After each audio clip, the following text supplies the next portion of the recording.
Hey gang, want to talk with you a little bit about, from the consumer perspective, things to look out for or what makes a good concealed carry weapons class, right. So CCW class.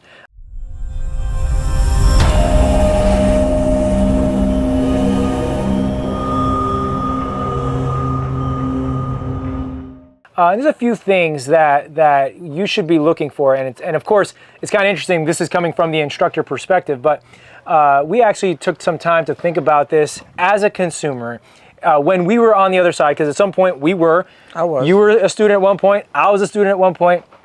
Things that we should look out for as a consumer that will allow us to pick a CCW class that suits our needs. So, absolutely, what would be one thing as a consumer that you would want to know or see in a CCW class? Personally for me, respect the amount of hours that I require the training, right? So standards. Standards. That's right, we see it all the time. We get emails from the departments all the time warning instructors in the industry where, hey, if it's 8 hours, it's 8 hours, okay? Lunch doesn't count. If it's 16 hours, it's 16 hours, okay? And that could also go both ways, right? Yep. You could also have a 16-hour class, 12 hours of materials, and 4 hours of filler. That's a bad day too, okay? Right. Or you could have a 12-hour class that they sign off that you have a 16 hours, okay? Or you can have 12 hours online. Yeah. Right? Yeah. And 2 hours in the classroom, 2 hours on the range, doing what? I have no idea. 17 hours of story time. Yeah. Real lack of standards, your generation. But yeah, so there's that, right? Respect the time, respect the standard. And believe it or not, if you think 16 hours is too much time for a CCW class, we feel like it's not enough time. Right? I mean, There's so much we information struggle out there to get all the material done that we pack into it in 16 hours. Right. Right? So what's next, Ernie? So I would say objective training versus subjective training.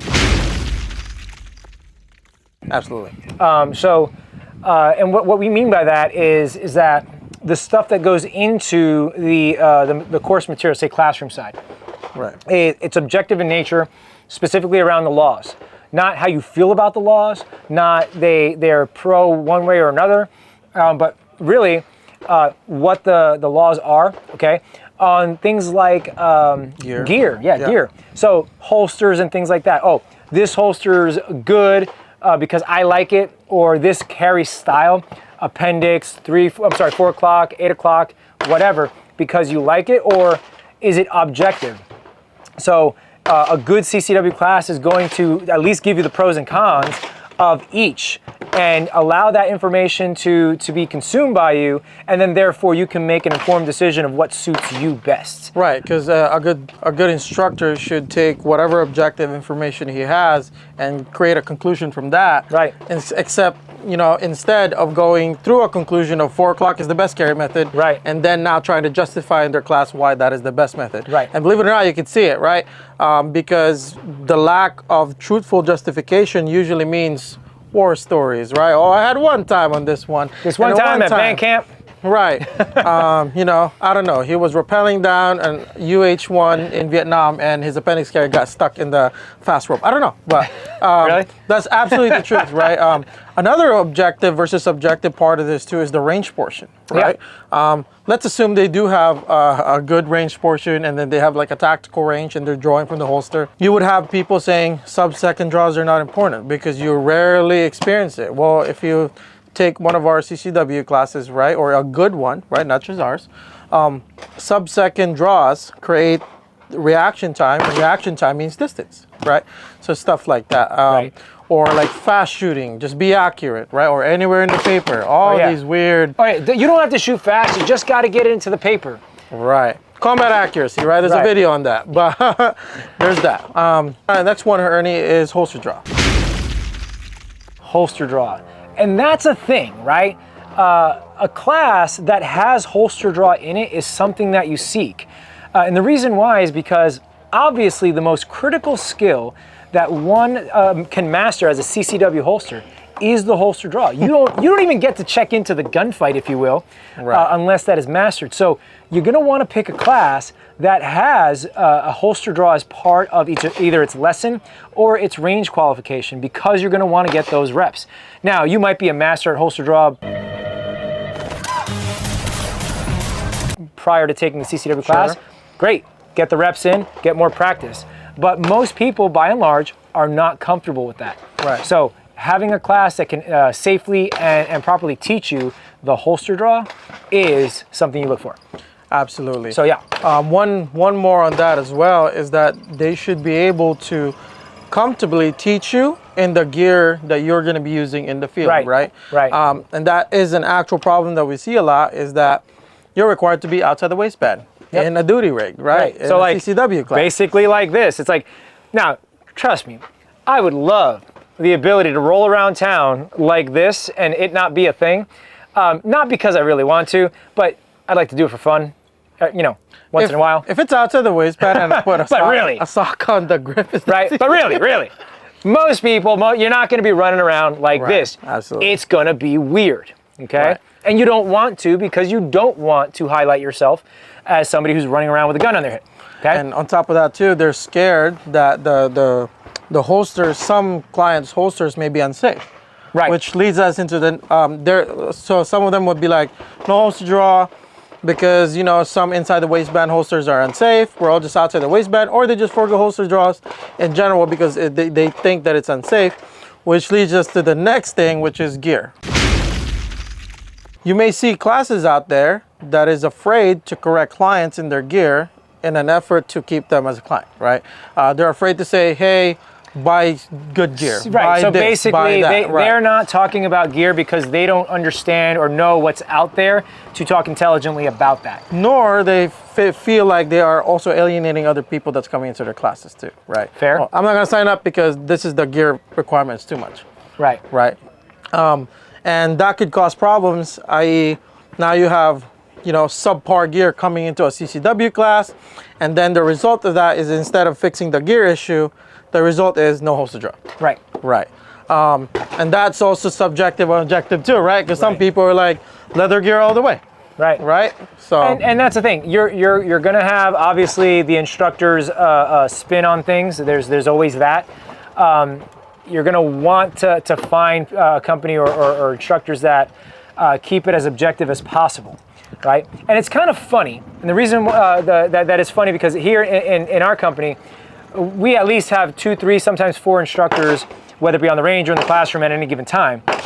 And our opinions about gear, even how we carry, actually varies. Right? Some folks prefer the appendix carry. Other folks prefer the, say, 4 o'clock position and things like that. And is one right or wrong? No. But it's a matter of being able to objectively say, that works for me, that works for me, this is why, and having that ability as a student to have input from various instructors that do various things. Although there is a standard though, right? There is. Because everybody always says there's a million ways to skin a cat, right? Yep. True, but there's also a wrong way to do it. Right. Okay? And like Ernie said, our instructors, although a lot of our ways and methods of carrying may vary, but there is one thing that is common. It is safe and it is usable. Right. What's next, Ernie? So let's talk about realistic training versus, I don't know what the heck training. Right.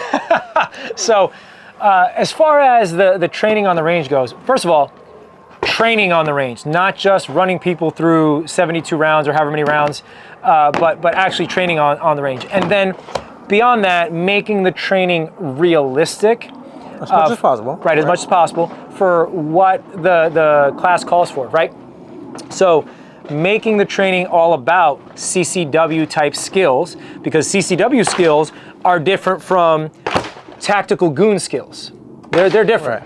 Okay, there's cross-contamination. Right. There's overlap, the same, but they're different, right? And not making it all about tactical goon training or fun training even, because we've even seen that where it's about fun training. Let's just make it fun and not necessarily realistic for what the things that they're going to encounter. Right. So making sure that the training is realistic and more importantly relevant to what they're going to be doing as CCW holders.